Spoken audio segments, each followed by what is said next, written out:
Hi, this is Dr. Kimberley Linert, author of Visualizing Happiness in Every Area of Your Life and host of this podcast, Incredible Life Creator. And today I have Miss Angela Roth on with me today, all the way from the UK. So thanks for being on with us, Angela. I'm delighted. It's lovely to meet you. Yes. So I'm going to go ahead and read your bio just so people can kind of get to know you.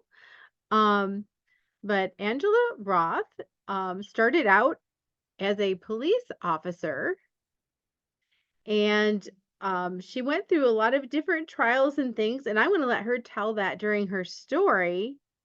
But in January 2022, she founded something called Success from the Start because she was determined to help and support others with a call on their lives to forge their own path to successfully building the business of their dreams out of a firm belief that together we're stronger. So I want to let you tell your story, though, Angela. So why don't you tell us your story, how you got to be a police officer and doing what you're doing now? It was absolutely. I was born in the north of England, sort of near Liverpool. Most people don't know the name of Birkenhead, but they know Liverpool. And I was born with seven brothers and sisters. I was number six. My mum wanted three children originally, two boys and a girl, and she got them, and then she got five more girls. And it was a very happy, warm, loving family home. And so my early years were just I just remember them with joy. And then I went to a high school that was very, very different from my sisters and that because the school system had changed. So I didn't know anybody. And I turned up the first day completely thinking this is, I love school and all this. And then this girl just sort of literally whispered in my ear, you needn't think you're going to make any friends, you know, because you're not wanted here. And I mean, my heart just went cold. I'd never experienced anything like that before. And it was just, what do you do?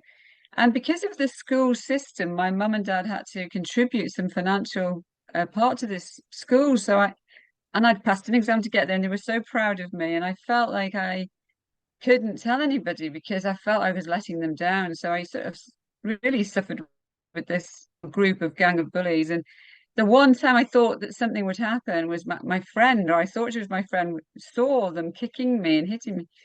And I thought, oh, and now somebody will do something, somebody will tell. And she wouldn't say anything because she thought they'd do it to her. So I sort of, I went in on myself. I was really quite shy. I at the same time experienced a youth group leader who decided that I was a girl that he could do things that he shouldn't do. And I didn't know who to talk to. I was sort of stranded in it, really. And then but something inside of me knew that this was wrong. I knew that actually there must come a time when I could stand up and do something. And it sort of came in the sixth form at school when I was towards my A levels.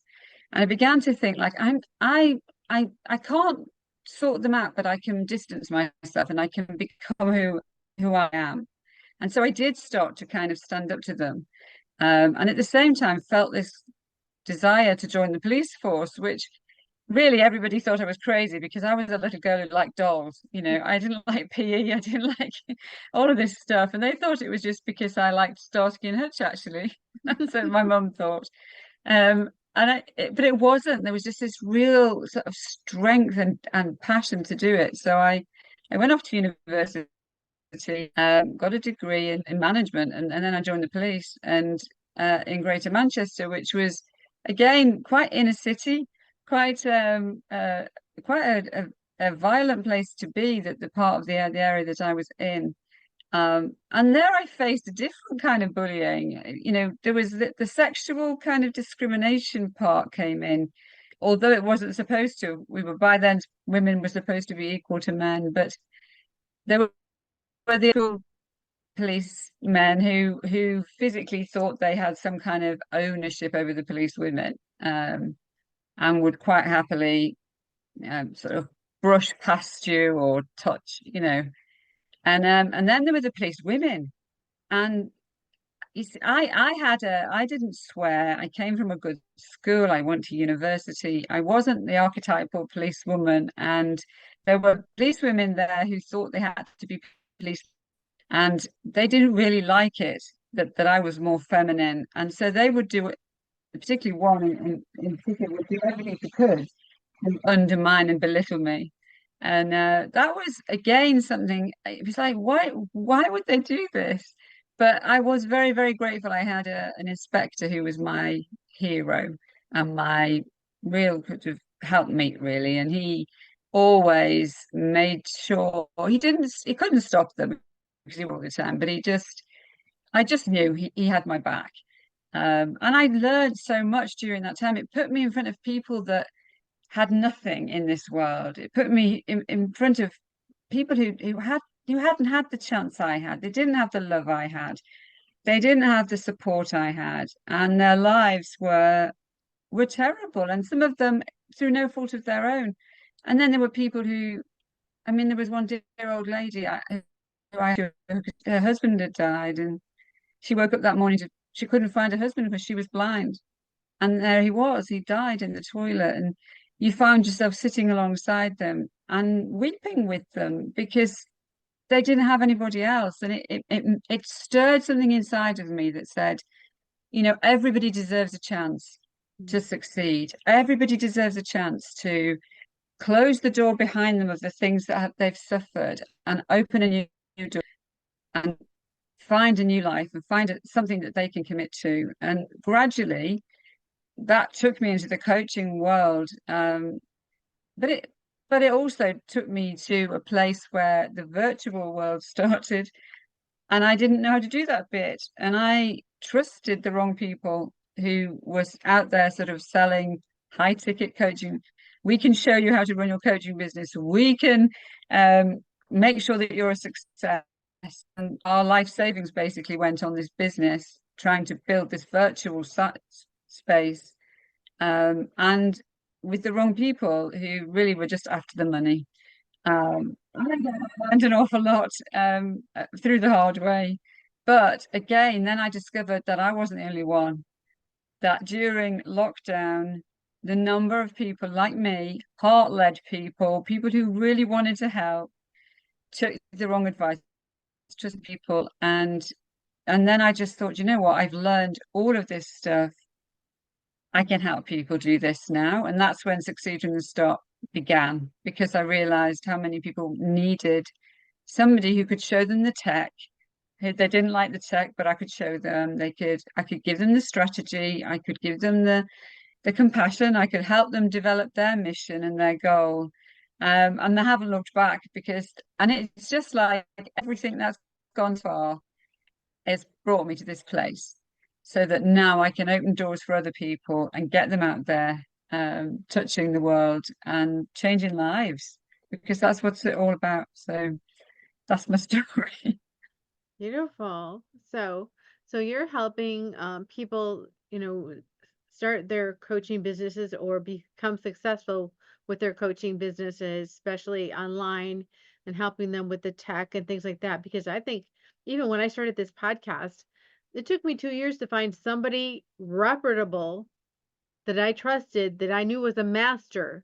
Then I jumped on and did training with him because there was a lot of other people saying, I can do this, I can do. I'm like, nope, I don't trust you. Nope. I don't see the fruit. I don't see your success. So I waited until I found someone who was really successful at it and I got trained in it. And people are looking for people just like you who you've done it, you know how to do it, and you're heart centered. So you're not going to be taking advantage of people. Yeah, yes, and it's sad, isn't it, that there are people like that. And it's I think when you're very, you have that heart, you know that you've got a mission, you want to get out there, and somebody comes along and says, "Oh, I've done this and I've done that," and well, it was easy for me at that point, and I've discovered how easy it is for other people to do it, even though you think. I mean, I admire you that you did all the homework and made sure that you were trusting the right person. Certainly that's what I would do another time for sure. Yeah. So, just curious, because you're very heart-led, what would you say your core values are? What's important to you? So first of all, it's really important to be yourself. That's, that you need to believe in yourself and your message. And I'll call it your heart message. That's the way that I term it. But it has to be the thing, you have to live by the thing that inspires you, that drives you. And actually, if you start veering off to the side, and that's why I began to realize they were pulling me in the wrong direction. It was, for example, they were pulling me towards the money as if that was the most important thing. And they kept telling me, you've got to do this, you've got to do that. And everything within me was feeling wrong. And I was feeling uncomfortable. And of course, the business wasn't growing because I wasn't feeling comfortable with myself. So that's so important to me that you stand on your true core beliefs and you don't waver from them. I think that the other thing is that you promise something you can't deliver. That you don't be tricked into saying that you can do something that you can't do just because you want to get a client. You've got to be able to do what you're promising. Otherwise, you lose all authenticity Mhm. and trust. And then you would start hating yourself actually. So it's really not worth it. But those are the two, absolutely vital things. What's interesting is that once you do those two things, your business grows. Mhm. It grows. So yes, you need the tech support and all these bits around it. But as long as you're doing what you absolutely believe and promising only what you can deliver, your business will grow. Yeah, I totally agree. And then, you talked about just like being yourself. So, talk about creativity in business. So, there is the nuts and bolts, but then there's the creative part. There's the part of showing the unique, maybe different, quirky you. How does that come to play in business? Do you know what? I couldn't live without it, and it's interesting because the my first business was called Creating Color, and that was all to do with jewelry before COVID and lockdown and all of that. But creativity has to come. It has to, your business has to express you. And so people need to feel who you are and to feel what you do for them and to be inspired by the imagery that you create. And unless social media is great, but if social media doesn't tell people how they feel now and how you'll make them feel, then it won't draw them towards you. And social media is, for me, it's like a canvas, it's like an easel to think and to go out there and to create the feeling of how somebody is now and what the problems they've got, and just show the emotion through it. And then where are they going to be, and how can you inspire them and lift them up? And so there's the color, the ideas, the thoughts, the process, being able to write and deliver everything that comes from your heart. You, in a sense, you can't be but creative because we are beings. We're all creative by innately, even though people think they aren't. And I was told at school I didn't have any imagination by the art teacher and the English teacher.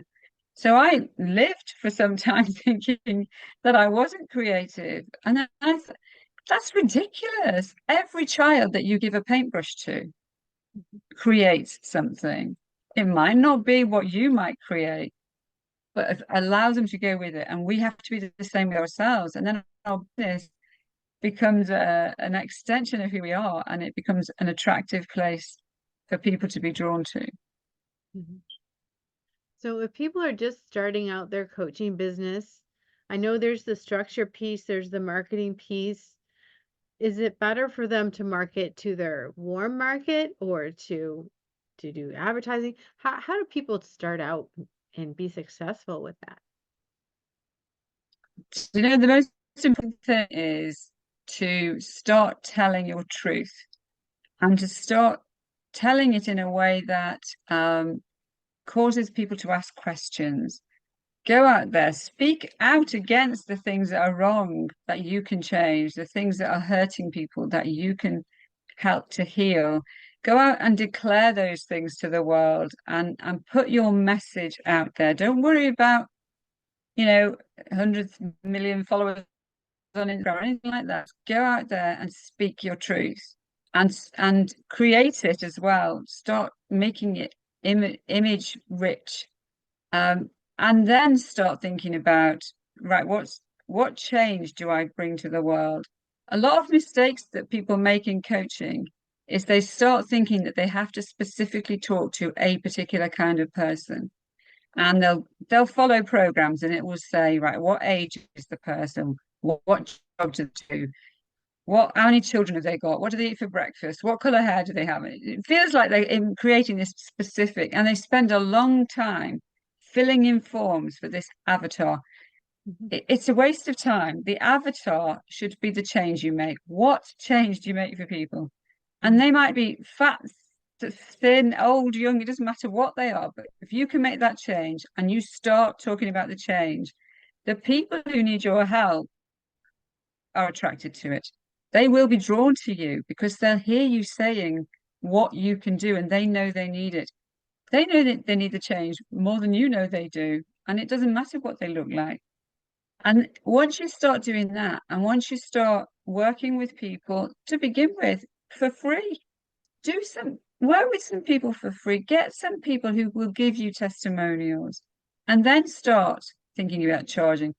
But you know, the most successful way to build a coaching business that's sustainable is to create a paid membership group. And that's what people are looking for now. People need, that's what I help people do, create their own membership groups because you only need to start with 10. And there's, around you, because of who you are, there will be 10 people who want to join that group. And then you start creating your program and you do it on the go. You find out what they need and you present it and bring it and you test it and try it. And gradually you get more confident and you invite more people in. And gradually there's going to be people there who want more. They actually want to work more with you. So you can sell at the higher ticket programs, but you need to work from the ground up. You need to build the business from the ground up before you start thinking about advertising. You need to have some income and you need to have some belief in yourself and value and testimonials. And you do that by creating that nurtured group around you. You know what? It's way more rewarding than going on countless trainings about running Facebook ads. That is so true, and it's so refreshing for you to just say it right out. So thank you for doing that and making it simple. Yeah, it's much more simple than people think, I think. Exactly, exactly. So I want to kind of go back to the story you told about when you were a police officer and, that woman who is blind lost her husband and um, so many of us go through grieving processes as we go through life. It's just part of life. But what tools can we use? What can we use to help others and also help ourselves when we go through those grieving processes? I'm glad you've asked me that because um, in 2006, I lost my eldest brother. I'd lost a sister 3 years before to suicide, and she'd been very overweight for years, and there was a deep, deep unhappiness. And my eldest brother he was a rock to all of us, particularly to my mum at that time, but also he'd been my rock ever since I was a little girl. And when he got, unfortunately, developed brain cancer, he was in his 50s, and he, I didn't think he would die. I genuinely thought that some miracle would happen, but he didn't. He died, and my life fell to pieces. I have to say, it crashed. I had no idea how to deal with it. I had 4 children. The youngest was still only little, very tiny, and I there was anger, there was resentment, there was, I just confusion. But I did find a very wonderful counselor who gave me the lifeline that saved me, I think. And she talked about the hole that was there because I felt guilty, you see. A lot of people, when you struggle with grief, you go through this guilt of feeling like, well, there's lots of people in the world who have much worse than me. How can I still be, unhappy or sad about this? And that I was really struggling with that. And she just said, look, there'll always be a hole. Your brother filled a part of your life, and nobody will ever replace it. But your life will grow around it, and that's okay.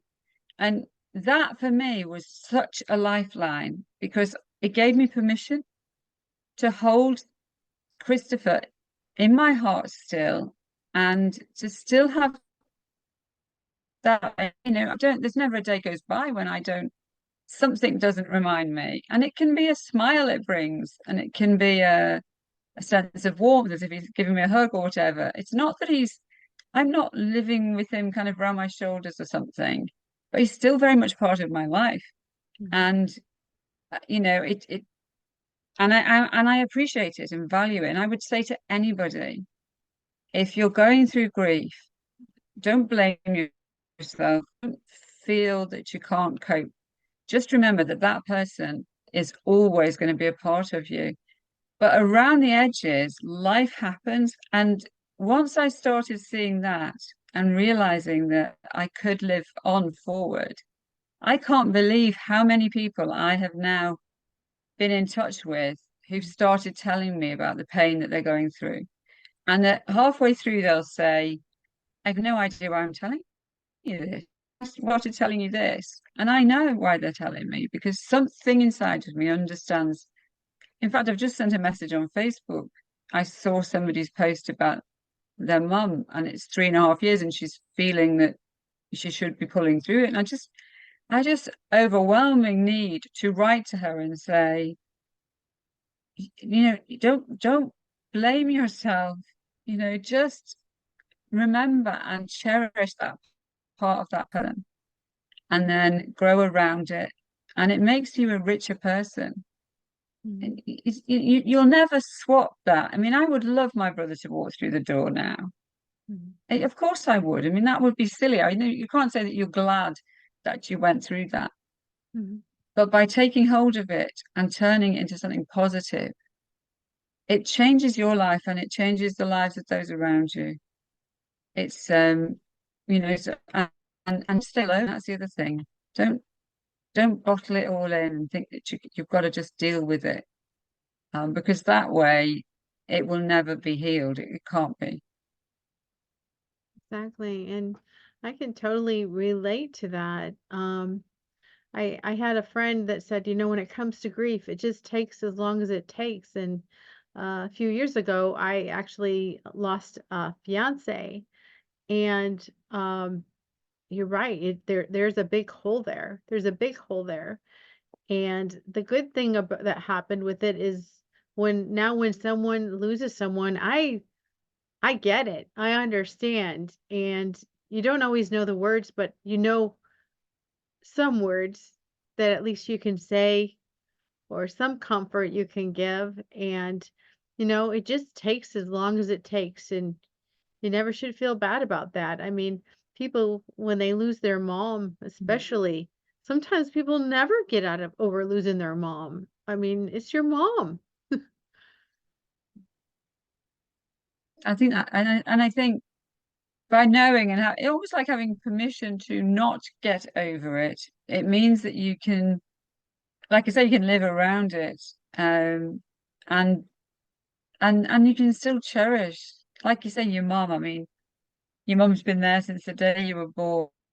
My mum is 98 nearly, and I spend half the time sort of in Halifax looking after her, and she'll say, "Oh, but I'm taking you away from your husband, or I'm taking you away from your work, or whatever." And I'm like, "Mom, we thought we lost you last year.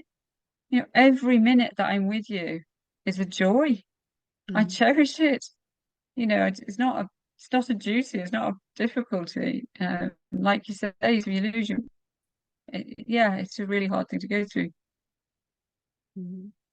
But like you said, it's so important because when I was researching for my book on happiness, the number one thing for happiness is relationships, relationships, relationships.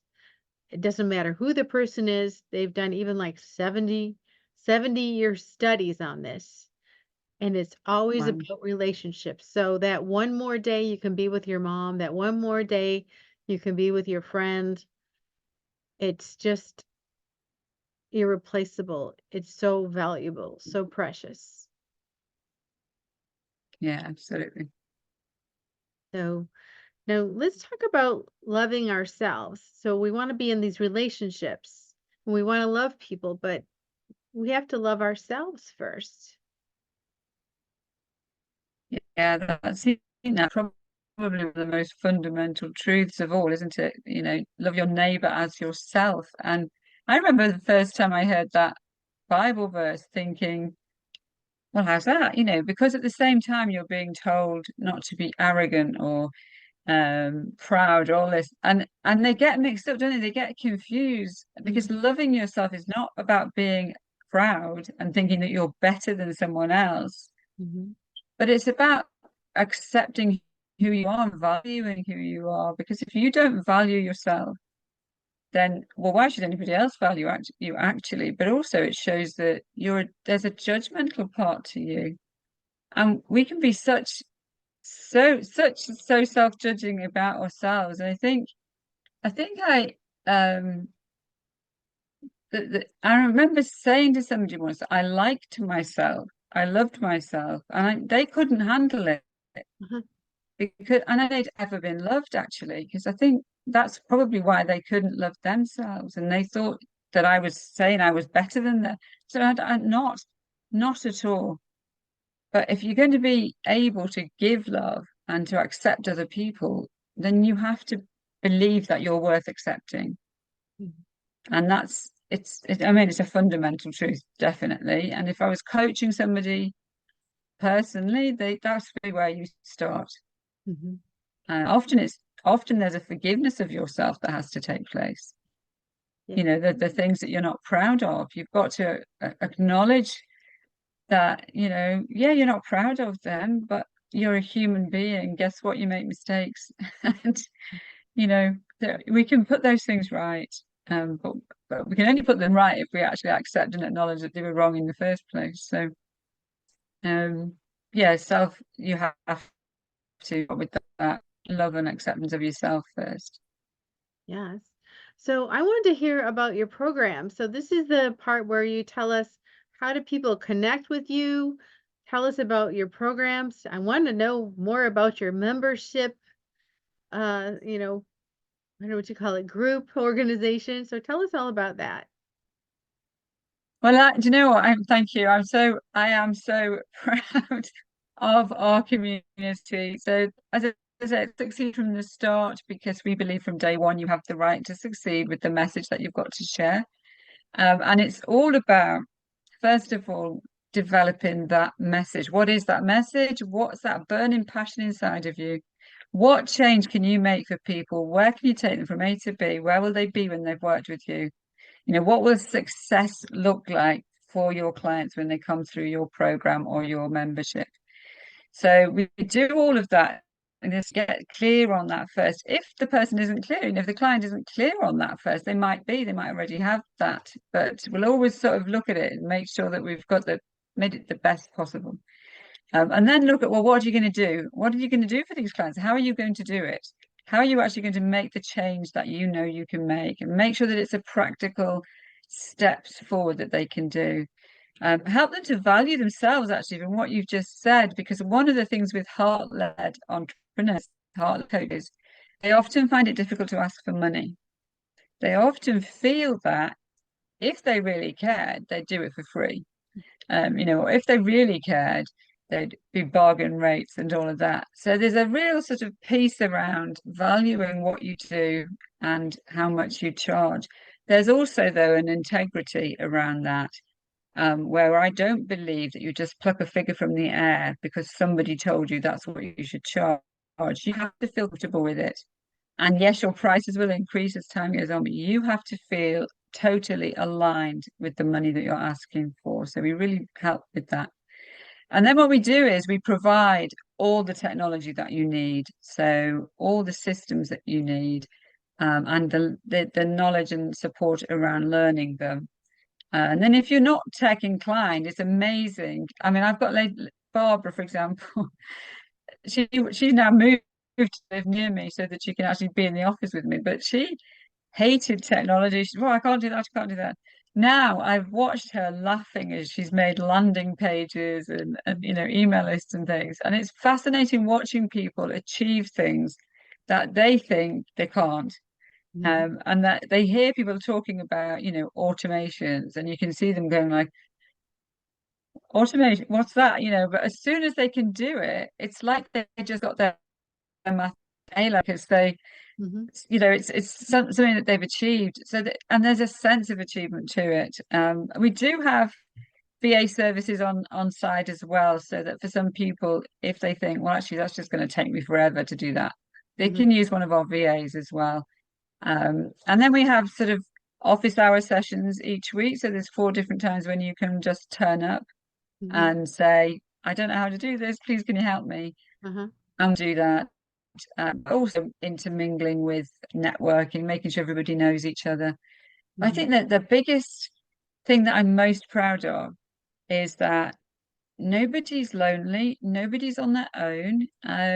I and most of the members, I would say, were they're kind of entrepreneurs, but they ended up being lonelypreneurs because they were on their own, trying to spin all the plates, Mhm. do everything on their own, and really getting in the business.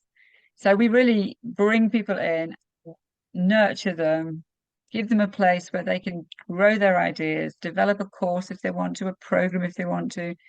And as I say, I really love helping them create their own memberships, because I think lockdown really showed us that people need to belong. Like you said, relationships are so important. And just because you're in a business doesn't mean to say you don't need relationships with people alongside, and people in front of you to encourage you along the way, and people behind you that you can support. And it makes a family. And that's what Succeed from the Start's all about. So if anybody is feeling like they're on their own or they're overwhelmed by tech, then our website is succeedfromthestart.com, and the email address they can contact us on is succeedfromthestart@gmail.com. They'll find me on LinkedIn and Facebook as well. Mhm. And just hashtag the start, they'll find us. And I just love to talk to people. I mean, you might have guessed already by now, actually. Um, just to find out, what do they want to do? Who do they want to serve? And so I'm more than happy, literally, if somebody wants to jump on a call. And I will never sell the membership, by the way, to anybody just for the sake of it. It would only be if it was the right thing for them, and they wanted to join. Mhm. Yes, that's great. So now I have a personal question. What gives you the most happiness and fulfillment in your life right now? Right now, Mhm. do you know what? I think I would have to say it's the relationships that I have with my family and my members. I talking with somebody that I can inspire or I can support, that always gives me joy. Listening to my children, I have 4 children, very diverse, completely different from each other, and the age gaps are quite big. And I wrote in a book once and it was all about successful women, and we were allowed to write what success was to us. And actually, for me, in this world, in these days, having a full, complete, loving relationship with my 3 sons and my daughter, knowing that they could call me at any time, and knowing that I would fight their corner at any time. And that just brings me the most happiness that I could possibly describe. All right. Well, thank you so much. And thank you for being on the podcast today and for all your wisdom about life and loving and relationships and coaching. Thank you for having me. Really enjoyed talking to you. Yeah. So I have one last question before we finish. What is your best advice on living an incredible, amazing life? It's easy. You've got to follow your heart, listen to it. Listening is the most powerful gift you can give anybody, to listen to them. But the thing is, we forget to listen to ourselves. Listen to that heart, hear the beat of your heart inside, and allow it to become the beat of your feet as well, to take you in the right direction. And don't don't let it be squashed by anybody telling you that you should live a life that you weren't called to, because that way leads to disaster. But if you can just listen to that heart and follow it, then you can't help but be happy. You can't help but succeed. Thank you so much, Angela. We'll talk to you again soon. Thank you for having me.